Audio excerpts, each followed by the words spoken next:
Hey guys, Tracy here, and I sent out a newsletter last week and asked people to reply and tell me what they want to learn about. So Lori wrote in and said that she would love some tips for how to avoid emotional eating. And it's a perfect season, right? Because here we are in the holidays, Christmas, Hanukkah, whatever your beliefs are. And so I've made a list. I've got 8 tips to avoid emotional eating. Her goal is to be able to lose weight.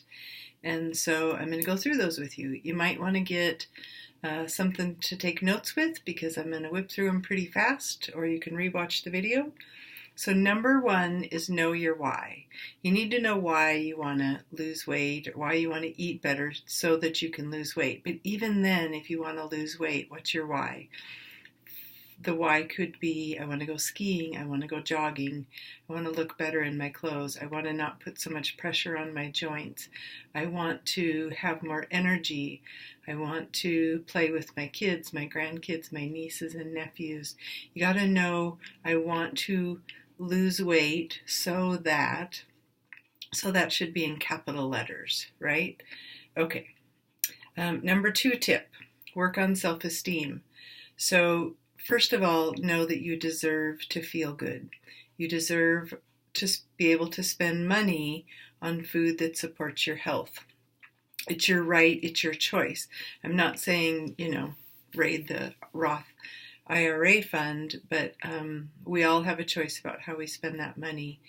Okay, number 3, buy a couple outfits that you really rock. I know this is hard if you're feeling overweight but we got to get out of those clothes, because when you're dressed up and a cake comes by, you think, no, I'm not going to dive into that cake because I want to go lower in my weight. I want to be able to buy a different size clothes. I want to be able to get back in clothes that maybe used to fit, whatever the case may be. But feeling pretty gives us an edge over just wearing sweatpants going, well, what's another donut, piece of cake, whatever. I can hear Tanny Raw in my head when that food's going by and she's saying, that's not my food. And so I think that a lot. I got that from Tanny. Okay, number 3, find other ways to experience joy. So I'm going to read you from my list. You can spend time with loved ones. You can get a pet, spend time with your pet, but pets can be a great source of that joy and love. Go for walks, go to tea with your girlfriends instead of going out to eat. Hobbies, people like to paint and sew and do crafts and all those things, so we just have to find other ways. Music and dancing, right? Worship, how about, spend some time in worship in the morning? And how about this, right? Instead of it all being about me, how about serving others? Because we get huge joy. Remember, it always feels better to give than it does to receive. So find a place where people are way worse than you and start helping them out. Be a mentor to somebody, whatever. But okay, number 4, ask yourself if you really want to have the status quo health of the average American. Yes, people are drinking 20-ounce, 32-ounce coffees with fat and sugar, and the side effect of that is going to be diabetes and heart disease. It's unsustainable. People are drinking sodas for breakfast. People eat pizza for dinner all night. Look around. 80% of our healthcare dollar goes to chronic disease, preventable disease. I look around and I think, I do not want to have health like that. Yes, Johnny and I spend a lot of money on food. I do a lot of dishes. We travel with my little Yeti, and it's not a Yeti, but it's a little 30-ounce tumbler with a straw and a refill container, and we pack our food. We save an enormous amount of money not eating out, and I feel great. So here we go with the why, right? That's my why, is that I feel so good that I don't want to eat all that garbage. I'll give you a little history. We just had a dinner at our church, and I really wanted to go. It was a ladies' dinner, and the guys were serving, and so I bought a ticket. I bought a ticket for some girlfriends, and we went. We sat together. We got dressed up, and I had to decide, am I going to eat this food, or, am I going to eat ahead of time? So I did a little of both. I wasn't starving when I went to the dinner, and I had a little bit of the dinner, which was bread, it was chicken, it was mashed potatoes with gravy. Did I feel good the next day? Not great. Pretty motivating to just get back on my own little thing. And I didn't go crazy either. So people are eating loads of fat, loads of dairy, and they are sick. You can read T. Colin Campbell's book, The China Study, for dairy and its links to cancer. I'm going to give you some documentaries here in a sec. Number 5 tip, learn the truth about health. What was the health of Dr. Atkins? That's now been branded as a fad diet. He had congestive heart disease, a history of heart attacks, and I forget the third one, but it wasn't great, right? So being thin doesn't mean healthy. I want you to learn about where natural flavors really come from. Look up where raspberry natural flavor comes from. That'll keep you from eating food-like products. And what are the real health effects of eating food-like products? Again, here's Tanny in our head, right? Going, that's not my food. I don't eat that.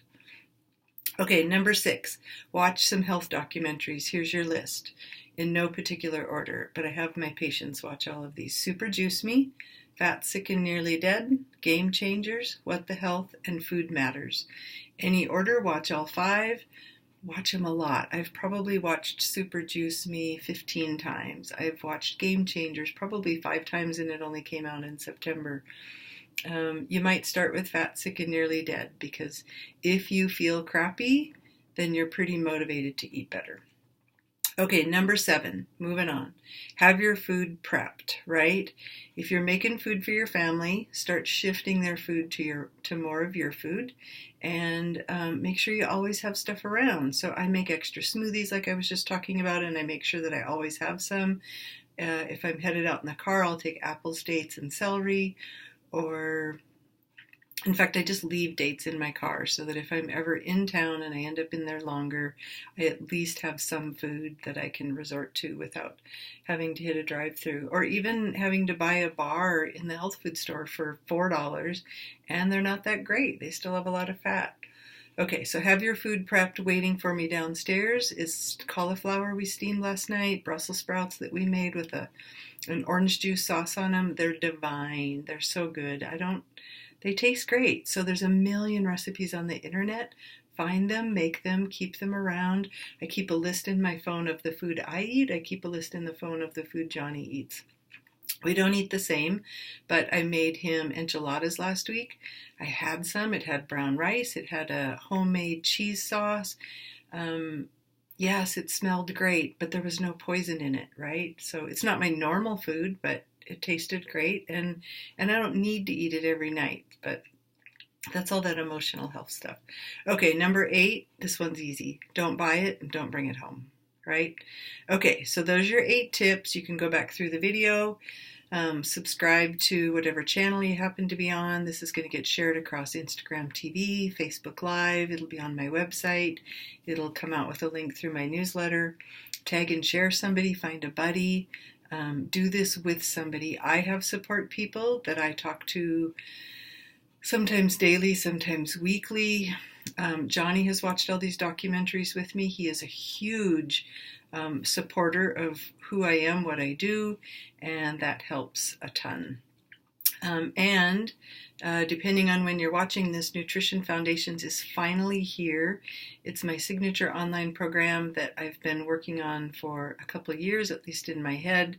It's finally all down. It's about 50 lessons of how to restore your health. Official title is Nutrition Foundations, Step-by-Step Building Blocks to Restore Your Health. And it literally goes through in the order. People start out watching those same documentaries I just mentioned, and then we get specific. Once you're motivated and you understand that you can do this, even if your doctor told you you can't restore your health, you can. They're trained different, but you can restore your health. I mean, unless you're on death's bed and we just don't have enough time, you can restore your health.